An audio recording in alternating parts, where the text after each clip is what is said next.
श्री सत्यनारायण भगवान की जय। प्रिय श्रोताओं, आज के इस दिव्य अवसर पर आप सभी श्रोताओं का एक बार फिर से स्वागत है।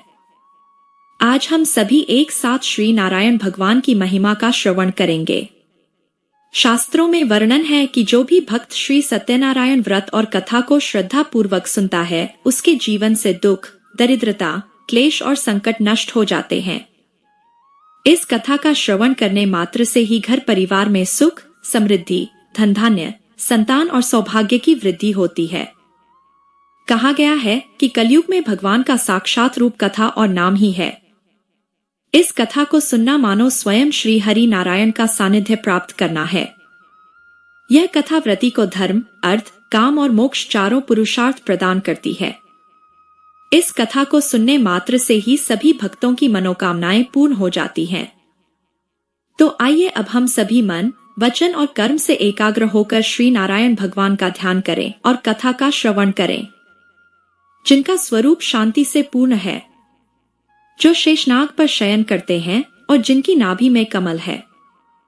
वे देवताओं के ईश्वर हैं, जो समस्त संसार का आधार है, जो आकाश के समान असीमित हैं, जिनका रंग में अर्थात बादलों के समान है और जिनका रूप शुभ है, जो श्री लक्ष्मी जी के पति हैं, जिनके नेत्र कमल के समान सुंदर हैं और जो योगियों के ध्यान में सदैव विराजमान रहते हैं। हम सब उन भगवान श्री विष्णु की वंदना करते हैं, जो संसार के सभी भयों का नाश करने वाले और समस्त लोकों के एकमात्र स्वामी हैं। प्रेम से बोलिए श्री सत्यनारायण भगवान की जय। श्री लक्ष्मी नारायण भगवान की जय। एक समय की बात है, नैमिषारण्य तीर्थ में शनक आदि 88,000 ऋषियों ने श्री सूत जी से पूछा कि हे प्रभु, इस कलयुग में वेद विद्या रहित मनुष्यों को प्रभु भक्ति किस प्रकार मिल सकती है तथा उनका उद्धार कैसे होगा। हे मुनि श्रेष्ठ, कोई ऐसा तप बताइए जिससे थोड़े ही समय में पुण्य मिले और मनोवांछित फल भी मिल जाए। इस प्रकार की कथा सुनने की हम लोग इच्छा रखते हैं। तब सभी शास्त्रों के ज्ञाता श्री सूत जी कहने लगे, हे वैष्णवों में पूज्य, आप सभी ने प्राणियों के हित की बात पूछी है, इसलिए मैं एक ऐसे श्रेष्ठ और व्रत के बारे में आप लोगों को जरूर बताऊंगा जिसके बारे में नारद जी ने श्री लक्ष्मी नारायण जी से पूछा था और लक्ष्मीपति श्री हरि ने नारद जी से कहा था। अब आप सभी से सुनिए। एक समय की बात है, देवर्षि नारद जी दूसरों के हित की इच्छा लिए अनेकों लोकों में घूमते हुए मृत्यु लोक में जा पहुंचे। वहां उन्होंने अनेक योनियों में जन्मे सभी मनुष्यों को अपने अपने कर्मों के अनुसार पीड़ा झेलते हुए देखा। उनका दुख देखकर नारद जी सोचने लगे कि ऐसा क्या किया जाए जिससे निश्चित रूप से मानव के दुखों का अंत हो जाए। इसी बात पर विचार करते हुए वह विष्णु लोक को गए। वहां नारायण की स्तुति करने लगे और कहने लगे कि नारायण नारायण, हे भगवान, आप अत्यंत शक्ति से संपन्न हैं। निर्गुण स्वरूप सृष्टि के कारण भक्तों के दुख को दूर करने वाले हैं। आपको मेरा प्रणाम है। इस प्रकार नारद जी की स्तुति सुनकर भगवान श्री हरि बोले, हे मुनि श्रेष्ठ, आपके मन में क्या बात है, उसे निसंकोच कहो। इस पर नारद मुनि कहने लगे कि मृत्यु लोक में अनेक योनियों में जन्मे मनुष्य अपने कर्मों के द्वारा अनेकों दुखों से दुखी हो रहे हैं। हे प्रभु, आप तो यह बताइए कि वह मनुष्य थोड़े से प्रयास से ही अपने दुखों से छुटकारा कैसे पा सकते हैं। तब श्री हरि कहने लगे, हे नारद, मनुष्यों की भलाई के लिए तुमने बहुत उत्तम प्रश्न पूछा है। स्वर्ग लोक और मृत्यु लोक दोनों में एक दुर्लभ उत्तम व्रत है जो पुण्य देने वाला है। आज प्रेमवश होकर मैं उसे तुमसे कहता हूँ।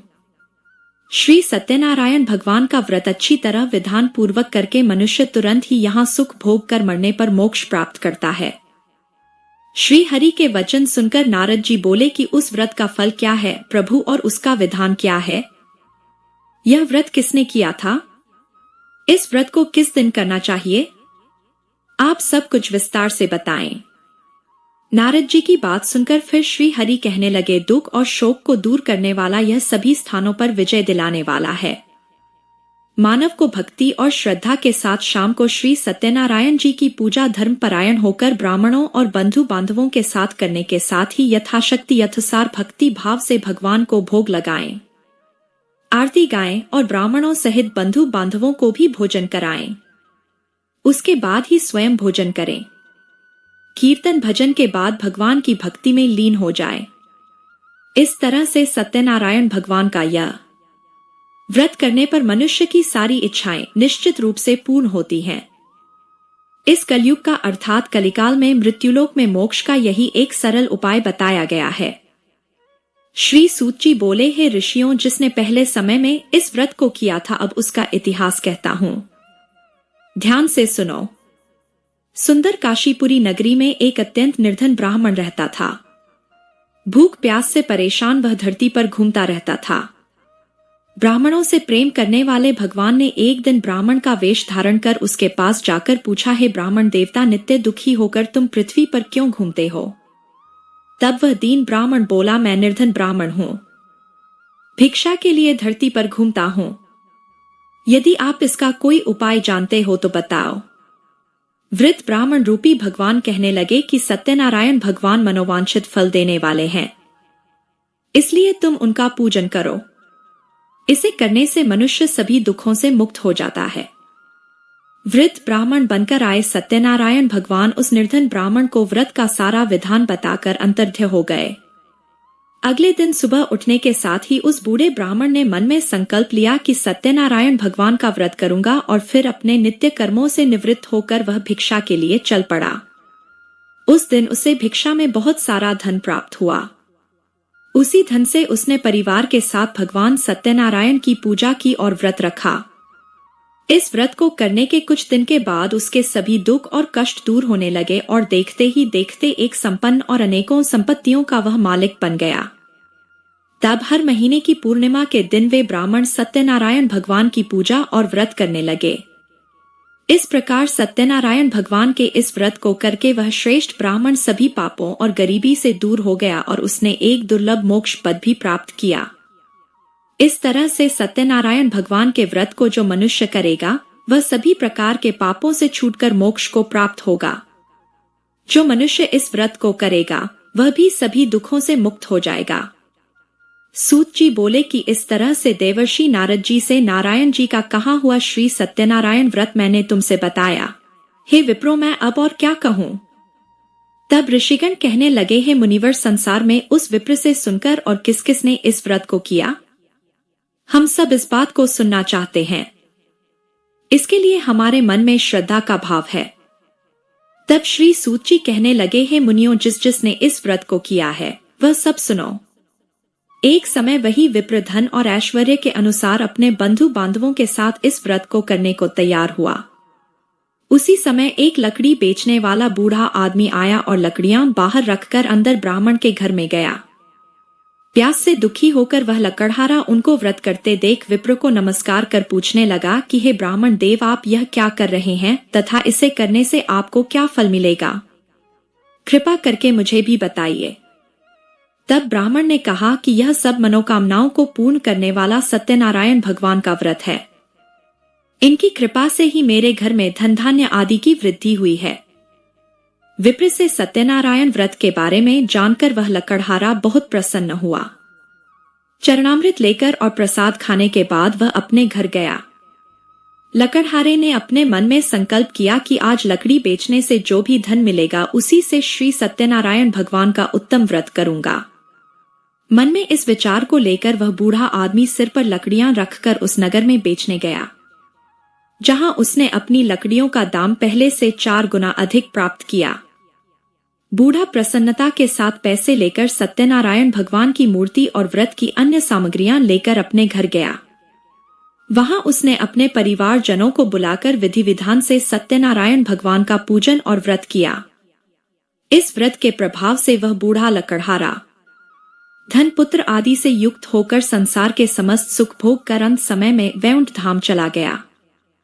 श्री सूत जी कहने लगे कि हे श्रेष्ठ मुनियों, अब आगे की कथा भी कहता हूं। पहले समय में उल्कामुख नाम का एक बुद्धिमान राजा था। वह सत्यवक्ता और जितेंद्र था। प्रतिदिन देव स्थानों पर जाता और निर्धनों को धन देकर उनके कष्ट दूर किया करता था।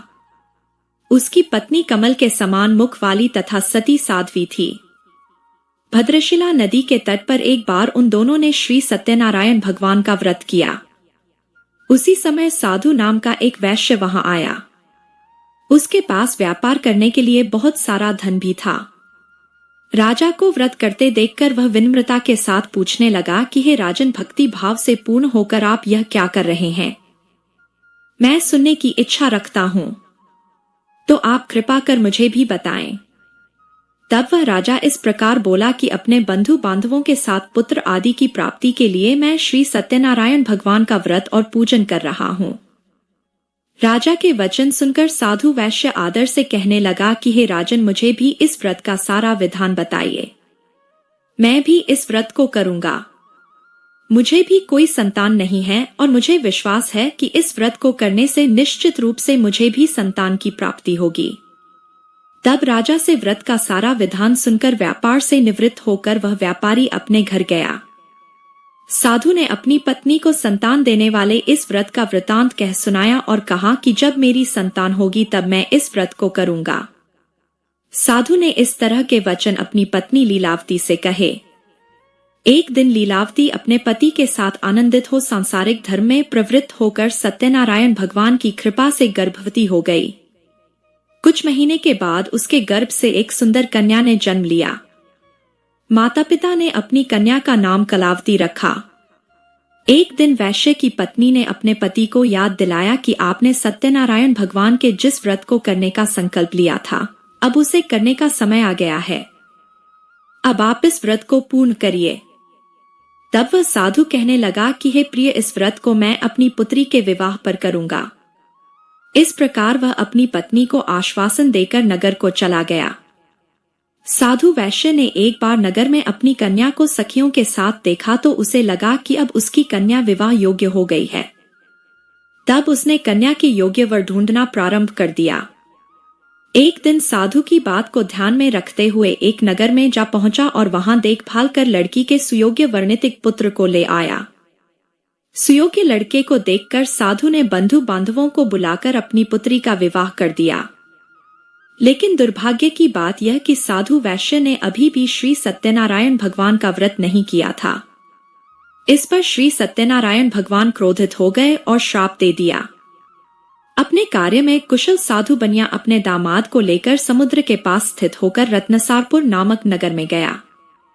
वहां जाकर दामाद ससुर दोनों ने मिलकर चंद्रकेतु राजा के नगर में व्यापार करना शुरू कर दिया। एक दिन भगवान सत्यनारायण की माया से एक चोर राजा का धन चुराकर भाग रहा था।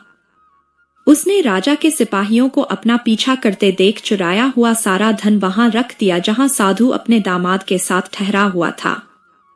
राजा के सिपाहियों ने जब चुराया हुआ धन ससुर और दामाद के पास पड़ा हुआ देखा तो वे ससुर और दामाद दोनों को बांधकर प्रसन्नता से राजा के पास ले गए और कहने लगे कि महाराज, हम उन दोनों चोरों को पकड़ कर लाए हैं। आप आगे की कार्यवाही करने की आज्ञा दें। तब राजा की आज्ञा से उन दोनों को कठिन कारावास में डाल दिया गया और उनका सारा धन भी उनसे छीन लिया गया। श्री सत्यनारायण भगवान के श्राप से साधु की पत्नी भी बहुत दुखी हुई। घर में जितना भी धन रखा था उसे चोर चुरा ले गए। शारीरिक तथा मानसिक पीड़ा और भूख प्यास से अति दुखी होकर अन्न की चिंता में कलावती एक ब्राह्मण के घर गई। वहां उसने श्री सत्यनारायण भगवान का व्रत होते देखा। फिर कथा भी सुनी और वह प्रसाद ग्रहण कर रात को अपने घर वापस आई। तब माता ने कलावती से पूछा कि हे पुत्री, तुम अब तक कहां थी? तुम्हारे मन में क्या है? तब कलावती ने अपनी माता से कहा कि हे माता, मैंने एक ब्राह्मण के घर में श्री सत्यनारायण भगवान का व्रत होते देखा है। तब कन्या के वचन सुनकर लीलावती भगवान के पूजन की तैयारी करने लगी। लीलावती ने अपने परिवार और बंधु बांधवों के सहित सत्यनारायण भगवान का पूजन किया और उनसे वर मांगा कि मेरे पति तथा दामाद शीघ्र ही घर वापस आ जाएं। साथ ही यह भी प्रार्थना की कि हम सभी के अपराध क्षमा करें। श्री सत्यनारायण भगवान इस व्रत से संतुष्ट हो गए और राजा चंद्रकेतु को सपने में दर्शन देकर कहने लगे कि हे राजन, तुम उन दोनों वैश्यों को छोड़ दो और तुमने उनका जो भी धन लिया है उसे भी वापस कर दो। अगर तुमने ऐसा नहीं किया तो मैं तुम्हारा सारा धनराज और संतान सभी कुछ नष्ट कर दूंगा। राजा को यह सब कहकर वह अंतर्ध्य हो गए। प्रातःकाल सभा में राजा ने अपना स्वप्न सभी को सुनाया। फिर कहने लगे कि उन दोनों को कैद से मुक्त कर सभा में लाओ। वैश्यों ने आते ही राजा को प्रणाम किया। तब राजा कहने लगा कि हे महानुभावों, भाग्यवश ऐसा कठिन दुख तुम्हें प्राप्त हुआ है, लेकिन अब तुम्हें किसी बात का कोई भय नहीं है। ऐसा कहकर राजा ने उन दोनों को नए वस्त्र आभूषण भी पहनाए और जितना धन उनका लिया था उससे 2 गुना धन वापस कर दिया। इस तरह दोनों वैश्य अपने घर की ओर चल दिए। श्री सूत जी महाराज कहने लगे कि इस प्रकार वैश्यों ने मंगलाचार कर अपनी यात्रा प्रारंभ की और अपने नगर की ओर चल दिए। उनके थोड़ी ही दूर जाने पर दंडी वेशधारी श्री सत्यनारायण भगवान ने उनसे पूछा, हे साधु, तेरी नाव में क्या है? तब अभिमान से भरा हुआ वह वैश्य कहने लगा कि हे दंडी, आप क्यों पूछते हो, क्या धन लेने की इच्छा है? मेरी नाव में तो बेल और पत्ते भरे हुए हैं। वैश्य के ऐसे कठोर वचन सुनकर भगवान कहने लगे कि तुम्हारा वचन सत्य हो। दंडी ऐसे वचन कहकर वहां से दूर चले गए। कुछ दूर जाकर समुद्र के किनारे बैठ गए। इधर दंडी के जाने के बाद साधु वैश्य ने नित्य क्रिया के पश्चात अपनी नाव को जब ऊंची उठते देखा तो बड़ा आश्चर्य हुआ और नाव में बेलपत्ते आदि भरे हुए देखकर वह मूर्छित होकर जमीन पर ही गिर पड़ा।